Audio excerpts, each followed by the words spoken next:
What's up, guys? Jacob Rothenberg here, and today on the channel I have none other, the one and only, the golden standard of publishing, Dale L. Roberts. How you doing, my man? Dude, I'm friggin' great. If I can only have you be my hype guy, because the golden standard, like, yes. Just gonna I'm gonna have you come along every time. We're gonna roll out the red carpet. The god of self-publishing, everlasting. Thanks, man. It's actually an honor to have you on the channel. Sweet, dude. It's pretty cool to be on here. So we're gonna end up chopping it up. Hopefully, give you guys a little bit of the goods and such, man. I've been watching Jacob for about a minute or two. So if you happen to be watching this channel, you've been watching it, do me a huge favor. Let me know how many months have you been following this guy. Yeah, let us know, and thanks for the shout out on that.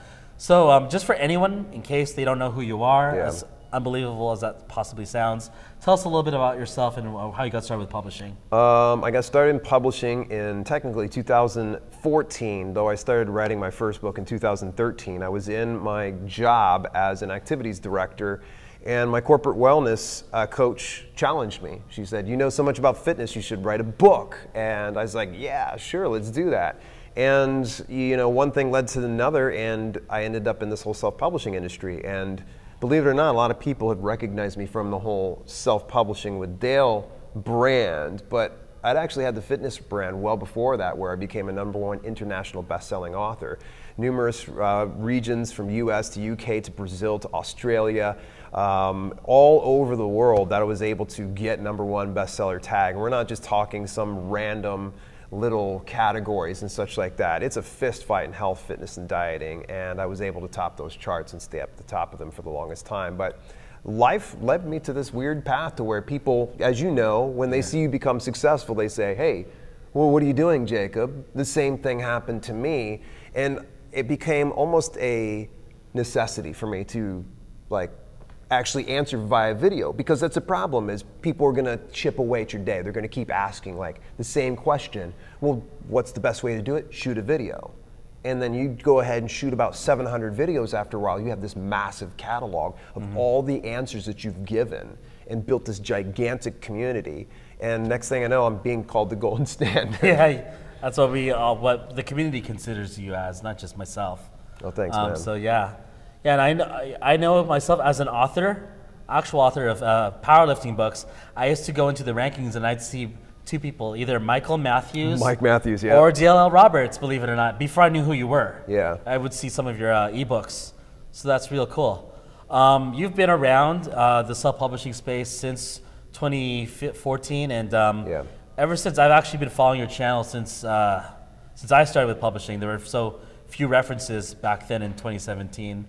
That were keeping updated, but you've been in the trenches in publishing ever since. And can you share in our channel, how many books have you published? In my own personal brand alone, see, that's the thing, is a lot of people don't realize I function as a small publishing house.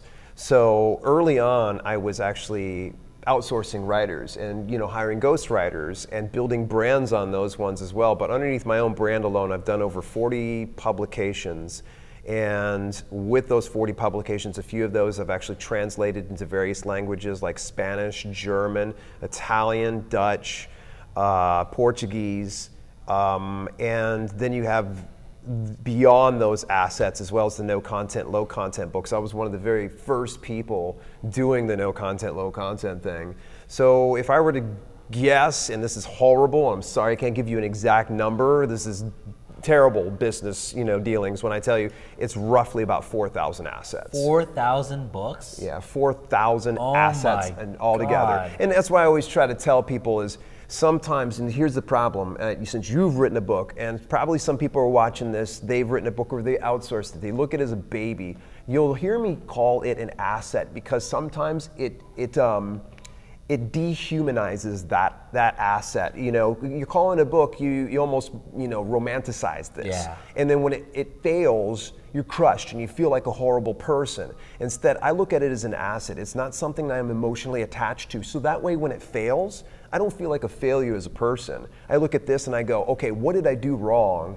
And how can I better position this asset to where it's actually collecting me money rather than towing line and just wasting money for me. Right. Now, you have 4,000 books worth of experience, and a lot of people listening on this channel are publishers, in the mix that have been probably publishing for at least a year and might have seen some changes going on between Amazon, the platform itself, and AMS and how ads have been working. Yeah. What changes have you seen with AMS and the competitive landscape of paid sponsored ads on the platform in 2019? It's massively grown so much, and they've actually evolved even more so recently that they opened up UK and Germany. There's no longer having to get into a back door in order to get there, and this is something I've speculated for a long time, and the regions are going to open. I'm saying this right now on your channel, more regions will open because Amazon likes making money and they want your money and the customers' money. So ultimately at the end of the day, AMS advertising is just getting started. Yeah. And here's the thing is everybody's paying attention to Facebook ads and Google ads, and it's great if you know that, but if you are in the business and you've only been in it for a year, focus on Amazon advertising because it's native advertising, and here's the thing, it's dead simple and it can be dirt cheap, okay? It can be. I see a lot of newbies out here, and one of the mistakes they make is they're putting $1,000 per day budgets, and they're putting their CPC at 75 cents to $1.50. Okay, no. If you're new and you don't know the platform, your CPCs need to be low. You need to load up all of your manual keywords and keep your cost per day low. And here's the thing, be ready to lose money. Yes. Because all you're doing is paying to learn how to use it first. And it's something that a good friend of mine actually had recommended is you do research ads first, and that's gonna be the whole purpose. And this is gonna sound insane, I've said it on my channel, I've said it in other interviews. You're gonna start it out at about $1 per day. 10 cents cost per click, load up all 1,000 keywords, and come on, friends don't let friends do automatic keyword ads. Stop it. You know, that's like telling Amazon, you know, reach in my pocket, go ahead and grab out whatever you want to. Okay, automatic ads can work, don't get me wrong, but I'd rather have the steering wheel and I'd rather be calling the shots. And honestly, at this point, if you aren't doing ads, you are greatly shackling yourself more than the other people that are doing it. If you can't afford it, might I recommend pawn a guitar. You know, you may not need it. Stop eating out. Get it to where you can get behind your asset. If you really believe in this and you know there's a market for it, this is a pay-to-play world. And I'm telling you, $1 per day, just for you to at least learn it. And here's the beauty of it. I've had some research ads that it's literally like 1,000% ROI. Maybe I'm a little bit exaggerating here, but nonetheless, you can have like 8 cents cost per click and have a conversion, and your ACOS is less than 1%, which is just insane if you think about that, because if you have an ebook at 70%, you're taking minus 1% for the ACOS, 69%, hello, I'll take that all day long. And folks, organic is going to be dead if it's not on life support right now. Yeah. You know, that's the thing is a lot of people think, oh, I'm going to put my book out, people are going to come get it. Those days are over, folks. They're not honoring that. They want to see who's ready to come to the table. And it's kind of like going to casino, man. And you're going to go and play this game, and sometimes you win and sometimes you lose. But if you get really smart about it and you learn the game, you're going to see that your books are going to rise to the top, and it's going to build relevancy. Ultimately, relevancy is the key to any game that revolves around search engine algorithms. If you can get your publication relevant in the eyes of Amazon, you've won big. Bro, you're like the best person I've ever interviewed. I ask you one question, you go on like this whole high-level information within publishing with like just this guru level stuff. Like, thank you so much for that. I'm just thinking to myself, okay, this is like the best information ever for newbies. Yeah. Let's say I'm more of an advanced publisher. I've been publishing for 2 years. I was maybe successful with running AMS in 2018, but now I'm seeing that there's a lot of competition with other books and keywords. Bids are so much higher. I'm having to bid $1.50 and I can't even get the first ad spot. And it's just a lot harder to navigate through AMS nowadays. What advice could you give for a publisher going through that situation? You got to go for the low-hanging fruit. A lot of people, unfortunately, discredit the fact that there's some really random keywords that we'll place for it. Okay, so I know I've watched Jacob's channel before. Sometimes he's a little bit more adult, so do I have privilege? You can say whatever the fuck you want. Okay, so let me give you guys a full thing you're never going to see on my channel because it is a little bit more family friendly. I had a book called The 90-Day Home Workout Plan. and I ran an ad on this one. And every single time I kept getting the keywords I had scraped from Publisher Rocket, I would go through painstakingly remove words I thought weren't relevant. And there was one keyword that would come in every single time. You ready for this? This is going to kill you. The? Nope. Penis enlargement. Okay. Now, nowhere inside this book did I ever talk about the male genitalia. Ever. In fact, actually, the very funny thing is, this whole book was based on a case study that I did in Arizona with a group of women, 24 women in Phoenix, Arizona. And for some reason, penis enlargement kept getting scraped for this. And so I was advised, leave all those keywords there, keep your cost per click low on your research ad, and you just see how it plays out. I'll be darned. It didn't get too many impressions, but when it did get a click, convert. Every single time I got a click, it converted. 8 cents cost per click, and I was getting a $19.99 sale on a specific book. So you do the math, $19.99, sans print costs, it's roughly coming out to what, about 13, 14 bucks? Yeah. So it's all profit, folks. Yeah. So this kind of blows you away in the fact that sometimes you got to look for the low-hanging fruit. And here's the key.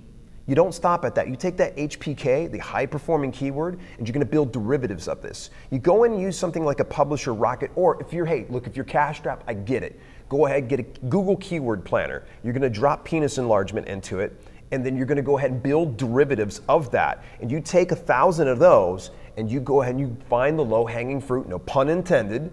You're going to find the low-hanging fruit, again, get another HPK, and you're going to keep doing research ads until you have built a massive campaign with a bunch of HPKs that are convert, and it's going to be ATM. That's the thing, is everybody's having a fist fight for the top. Let them go ahead and fight for it, because they're discrediting things like the penis enlargements or the books. Yes, that's the a most keyword. obscure shit. The most obscure things that you wouldn't think are going to go ahead and convert. And that's the thing, is don't get in your own way. That's the thing, is let the audience vote for what they're going to go ahead and select. Get the low-hanging fruit, and here's the beauty of it. While you're paying 8 cents cost per click and selling the same type of product, somebody else is paying $1.25 to $2.50 on something and they're stacking pennies at the end of the day. And folks, don't stack pennies unless you have a gigantic back end. You've got a killer email marketing, a sales funnel that you're able to kind of justify that upfront loss leader.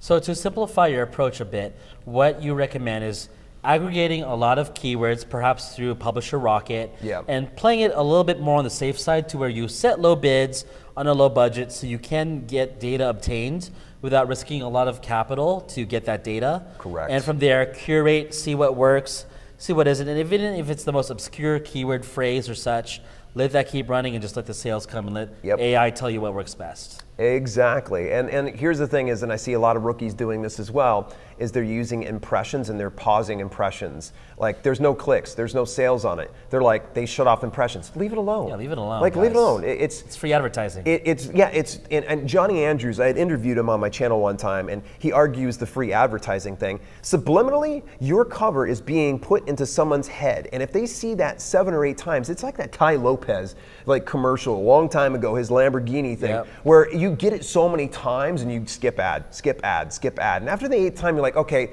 let's see what this guy's talking about. I'm buying my car, and books are, knowledge. Like, just shut up. All right, I'm going to listen to you this time. Just let me go ahead and watch it. And you finally watch it, and maybe some people deuce out. They're like, Tai Lopez, not worth a darn. Then there's some other people that go, oh, well, actually, this turned out to be pretty cool. You keep serving your book impressions, all right? Not paying a dime for this. Eventually, they're going to be curious, and they're going to click. And here's the nice thing. You get that click, it raises relevancy. You know what else raises relevancy more than a click? A buy. Yes, and that will raise that on up there. Now, if you find for some reason your clicks aren't getting a buy, then there's a good chance you're going to want to pause that. And a lot of people ask, like, when do I decide to pause it?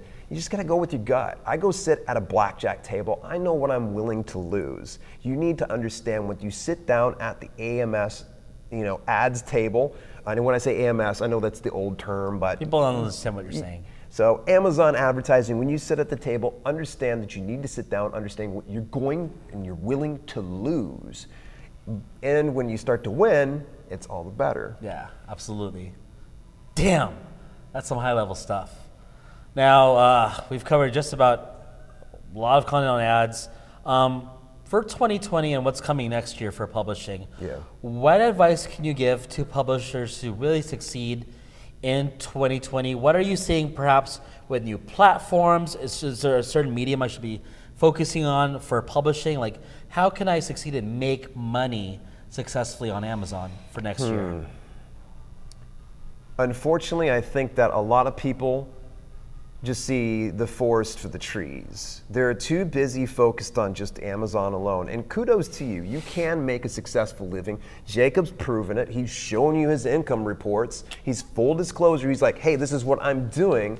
But he also understands that you should not put all your eggs in one basket. You need to diversify, diversify, diversify. We've had some peers in our business that we've seen get shut down making 5 figures, 6 figures per month, and we don't know why they did it. Yeah, literally. What happened? And that's the thing is they hedged all their bets on that and they didn't do anything like backing up, getting a good insurance policy, and email marketing. You need to have an email list. Email marketing is not dead. If you believe it's dead, you probably need to get out of the business. The next thing is, don't sleep on audio. I see too many of you indie authors out there and self-publishers that are being cheap, okay? Get yourself a good narrator, get yourself a good marketing plan, because if you go bullish on audiobook publishing, you're gonna win big over the next 5 years.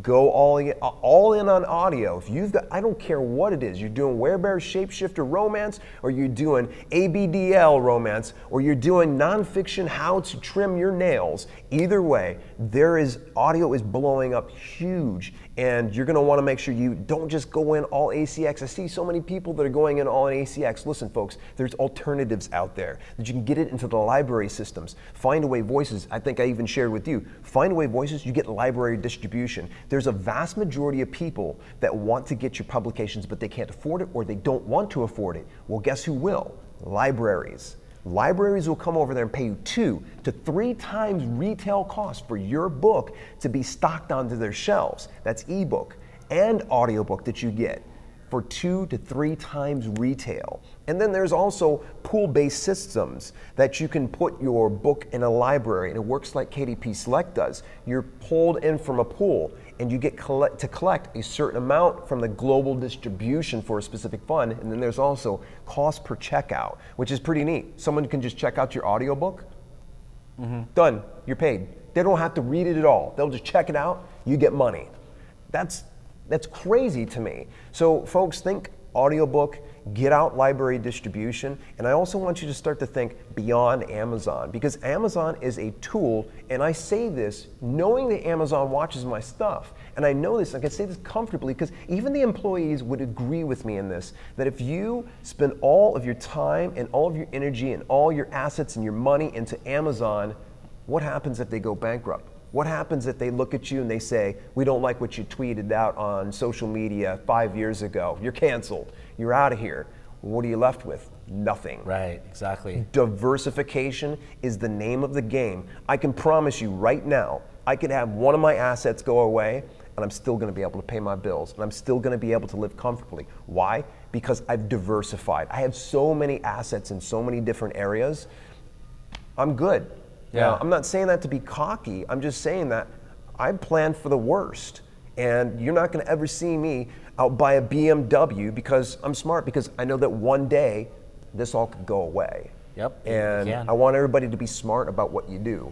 So 2020, get smart about your business, diversify, and if you're going to go bullish on anything, audiobooks. Now you bring up something super interesting to me, and I'm sure it's on a lot of people's consciousness with particularly Findaway Voices. Yeah. Now, a lot of us publishers are in a position, we're doing very well with Audible. All of our titles are already Audible exclusive by contract. Yeah. We're already making thousands of dollars online through Audible. Yeah.